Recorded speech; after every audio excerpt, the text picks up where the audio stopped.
Bonjour, je m'appelle Céline Rouge. Aujourd'hui dans cette vidéo, nous allons répondre à une question qui nous est parvenue souvent. C'est comment aider une personne proche, en général, à sortir d'une secte.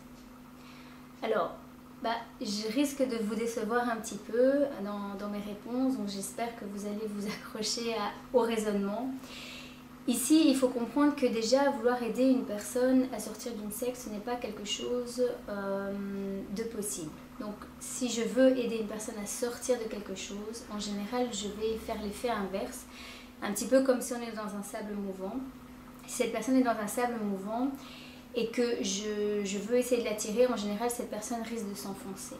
Parce qu'il faut comprendre que les sectes, ce sont des personnes qui savent très très bien manipuler et qui connaissent extrêmement bien la manière dont l'humain raisonne. Et donc il va faire une inversion de rôle. Donc il va prévenir la personne qui va commencer à rentrer dans un mouvement sectaire que d'autres personnes bien intentionnées vont essayer de l'en dissuader par protection. Ils ne vont pas remettre en cause les intentions des proches, mais ils vont dire que ces personnes-là servent pour... Par exemple, si on parle des témoins de Jéhovah, ils vont précisément dire, eh bien, ce sera un instrument dans les mains de Satan pour que vous ne puissiez pas obtenir la vie éternelle que Dieu vous propose. Dans d'autres sectes, ce sera peut-être une autre manière de présenter la chose, mais ce sera toujours une personne qui veut essayer de détourner la personne du droit chemin ou du chemin qui est bon pour elle. Donc, si vous avez une réaction qui est tout à fait naturelle, qui est de vouloir lui ouvrir les yeux, eh bien, ça fera l'effet inverse parce qu'ils ont déjà une programmation dans leur cerveau que vos réactions saines seront interprétées comme des réactions malsaines, donc que vous allez vouloir atteindre à leur liberté.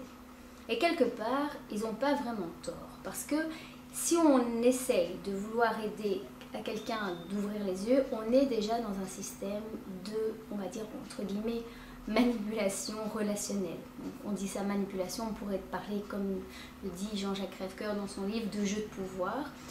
Donc si on reprend la définition de la manipulation, ou plutôt du jeu de pouvoir, c'est faire dire, faire penser, ou faire ressentir quelque chose à quelqu'un qui n'aurait pas fait sans nous. Donc si je veux faire ouvrir les yeux à une personne, je suis dans une intention vis-à-vis d'elle et donc je suis en train d'atteindre à sa liberté. Donc dans ce contexte, la secte n'aura pas tort de dire que la personne proche qui essaye d'ouvrir les yeux à la personne sous emprise, eh bien finalement, elle essaye d'atteindre sa liberté, elle essaye de la manipuler.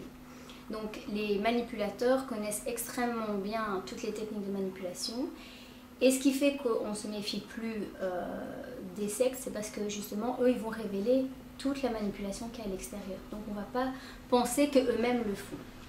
Et c'est là que ça devient de plus en plus compliqué d'aider une personne à sortir d'un mouvement sectaire.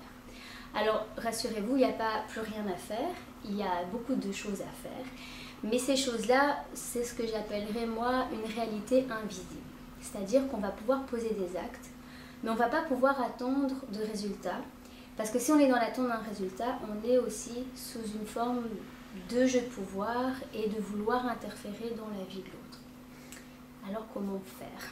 Alors, il y a une technique que les témoins de Jéhovah, parce que c'est de là d'où on vient, employait beaucoup, c'était que quand vous aviez un couple avec une personne qui était très opposée, donc virulente, qui était contre le fait que la femme devienne témoin de Jéhovah ou soit témoin de Jéhovah, cette personne recevait des conseils de justement ne pas vouloir que son mari devienne témoin de Jéhovah, donc de ne plus vouloir le convaincre et de le laisser totalement libre.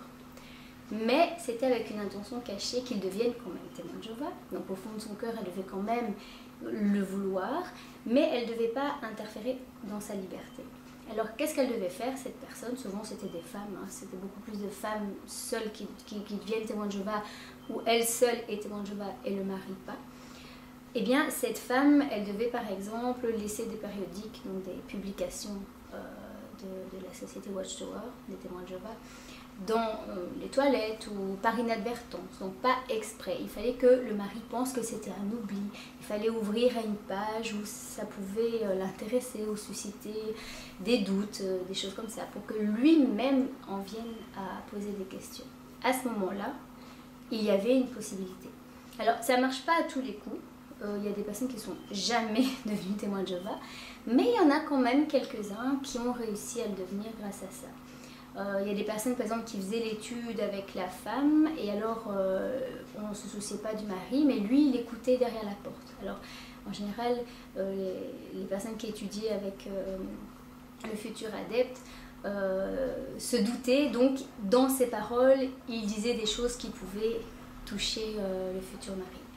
Donc par rapport à ça, j'ai beaucoup réfléchi sur cette technique et je me suis dit finalement la technique qui amène les personnes à devenir témoins de Jéhovah, pourquoi on ne pourrait pas l'utiliser de la même manière pour les aider à sortir, et puis dans la vie de tous les jours en général, pour aider les personnes justement à se libérer par eux-mêmes. Donc il faut commencer par travailler sur ses intentions, parce qu'ici le témoin de Jéhovah qui amène fortuitement une autre personne chez eux, elle a quand même une intention qui est cachée, donc là il y a une manipulation.